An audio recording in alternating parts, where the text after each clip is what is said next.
უნდა დაირღვეს თუ არა რეგლამენტი ერთჯერადად იმისთვის, რომ გიორგი მარგველაშვილს მიეცეს საშუალება უშუალოდ შევიდეს დისკუსიაში პარლამენტარებთან. მადლობა მოცემული შესაძლებლობისთვის. ძალიან სამწუხარო რამ მოხდა და ჯერ კიდევ ხდება. რეალურად ეს არის ილუსტრაცია იმ ყველაფრისა, რაც ხდება უკანასკნელი 6 წლის განმავლობაში. აი ეს იმართება ქვეყანა უკანასკნელი 6 წლის განმავლობაში. გულახდილად გეუბნებით ამას. აი ეს ხალხი მართავს ქვეყანას 6 წლის განმავლობაში და არავის არც ერთ მათგანს არ აინტერესებს იქ პენსიონერს პენსია რო არ ემატება, იქ რომ ახალგაზრდას წმენა აქვს დაკარგული, იქ რომ სოციალურ დაუცველს დახმარება ეხება, მაშინ დასაშალე ეკონომიკა ჩამოიშალა, სამუშაო ადგილები რო იკარგება მაშინ. დღეს რაც ვიხილეთ, მე თქვენ არ გერთვებით ეხლა საქართველოს უმაღლესი საკანონმდებლო ორგანოდან. მე თქვენ ახლა გერთვებით საგიჟეთიდან. დიახაც, რეალურად შეიძლება გულახდილად ასე ითქვას. ეს არის ორგანო, რომელიც სარგებლობს ყველაზე დაბალი ნდობით საზოგადოებაში. თქვენ წარმოიდგინეთ, მთავარ პროკურატურას ნდობის მან ვოტუმი უფრო მაღალი აქვს, ვიდრე საპარლამენტო რესპუბლიკის ფარგლებში პარლამენტს. ეს არის კატასტროფა. ეს პარლამენტი არის დასაშლელი და ეს ხალხი არის სახლებში გასაშვები. ადამიანურად არც ერთ მათგანს არ ვერჩი, არც პარლამენტის თავმჯდომარეს, არც პრეზიდენტს, არც რომელიმე ადამიანურად მათი საქმე პოლიტიკის კეთება არ არის. გულახდილად რამეს წყვილს ვამბობ ახლა? ეს ხალხი არ მართავს ქვეყანას. აი ეს ამაზე მაღალი თანამდებობის პირები ქვეყანაში არ არის. ეხლა ერთხელ ვიხილეთ კვირიკაშვილი როგორ გარბის კომიტეტის სხდომიდან გინებ-გინებით, ეხლა ვიხილეთ ბატონი პრეზიდენტი და ორივე შემთხვევაში წავე კითხვები ისმოდა, ხო? უბრალოდ დაისვა და დაუსვი ბატონ პრეზიდენტს კითხვა, თუ რატომ არ ერთი საკითხის მიმართ რატომ იჩეს ორ განსხვავებულ მიდგომას. გრიფით საიდუმლო რატომ მოხსნა დოკუმენტს 2013 წელს და იგივე სახის დოკუმენტს რატომ ახსნის გრიფს ეხლა 2017 წელს ბატონ ჯანაშიას საქმეზე გულისხმობ. ანუ უნდა კონდეს დრო ავხსნი რას მოყვა ეს ყველაფერი. პირდაპირ უპასუხოს თუ არა თქვენ შეკითხვას. აი რა შეკითხვაც ახლა დასვით. უნდა კონდეს თუ არა გიორგი მარგველაშვილს უფლება მაშინვე გაგცეთ პასუხი და არა შემაჯამებელ. უცნაური ის იყო ჯეთიც თავშევეთ რომ უსუსტესი გამოსვლა იყო. მოდით უნდა ვთქვათ ამ შინაარსზე ვისაუბრებთ აუცილებლად ჯერ ამ კონკრეტულ გადაწყვეტილებაზე ვისაუბრებთ. არა, იცით რა ბატონო მარგველაშვილმა არ არსებობს რა და ეხლა ვერავითარ შემთხვევაში ვერ გამოვდგები ქართული ოცნების ხარდაჭერად, ან რომელიმე მათი ინიციატივის, მაგრამ ეხლა შავი თეთრზე წერია და გაწერილი იყო და როგორც მე ვიცოდი რეგლამენტი, ისე იცოდა ბატონო მარგველაშვილმა, ახლა შენიოთ იცოდა რომ რასაც ეხლა ითხოვს ეს რამდენიმე საათის წინ შეუძლებელი იყო.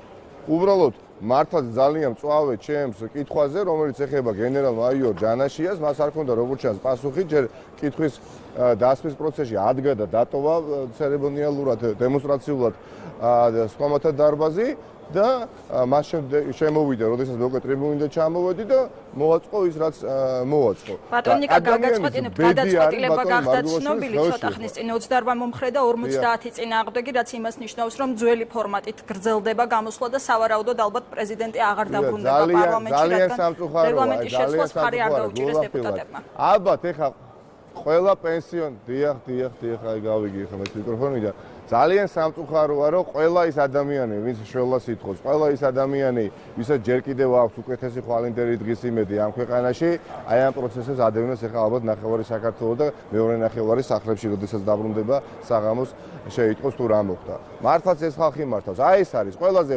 გავლენიანი ადამიანები, იქცევიან ესე როგორც დღეს აქ მოიქცა და არანაირი გამართლება არ აქვს, არც ქართული ოცნების უმრავლესობას და არც პრეზიდენტ მარგველაშვილს. ეხლა საბავშვო ბაღში ხო არა ვარ, ხო?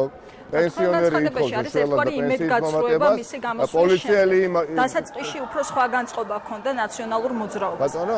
ერთგვარი იმედგაცრუება იგრძნობა თქვენს ტონში პრეზიდენტის გამოსვლის შემდეგ, რადგან დასაწყისში სხვა განწყობა ჰქონდა ნაციონალურ მოძრაობას მის პოლიტიკურ ლიდერობაზე.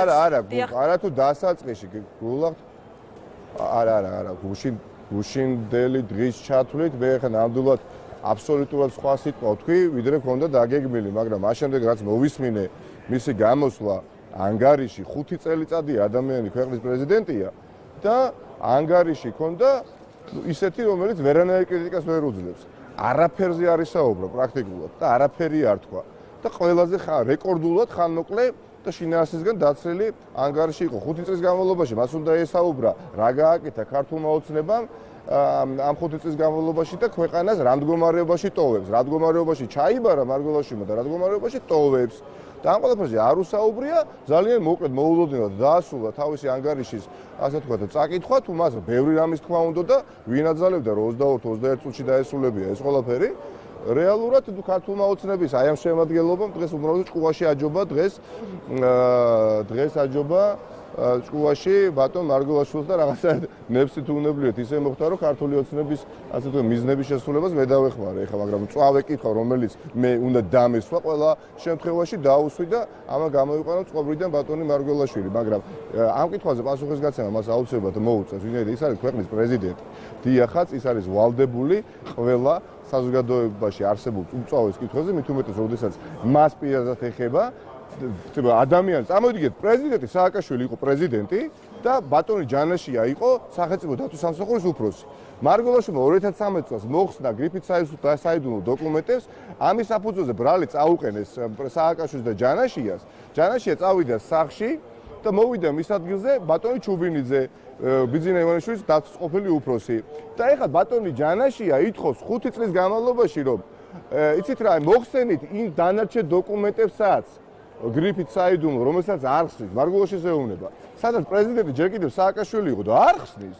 იმას კი არ ეუბნება ბატონი ჯანაშია, რომ მოხსენი გრიფით საიდუმლო იმ დოკუმენტებს, სადაც შენ ხარ პრეზიდენტი, არა, სააკაშვილის პერიოდზეა საუბარი და არ ხსნის. ამიტომ ვამბობ, თავში ვთქვი, რომ ერთი საკითხის მიმართ ორ განსხვავებულ დამოკიდებულებას იჩენს და ამით ხელს უწყობს ჩაბეტონებას და საბოლოო დასადგურებას შერჩევითი მართლმსაჯულებისა. ბატონო ნიკა, დღეს მედიას დეპუტატების ერთგვარად ველოდით პოლიტიკურ ანონსს. ერთი კითხვაც მაინტერესებს. თქვენ თუ დაინახეთ დღეს მისი მომავალი პოლიტიკური გეგმები, ეს იყო დამშვიდობება ერთგვარი ელექტორატთან თუ დაინახეთ რომ პრეზიდენტი კვლავ აპირებს გააგრძელოს იბრძოლოს მანდატისთვის, პრეზიდენტის მანდატისთვის.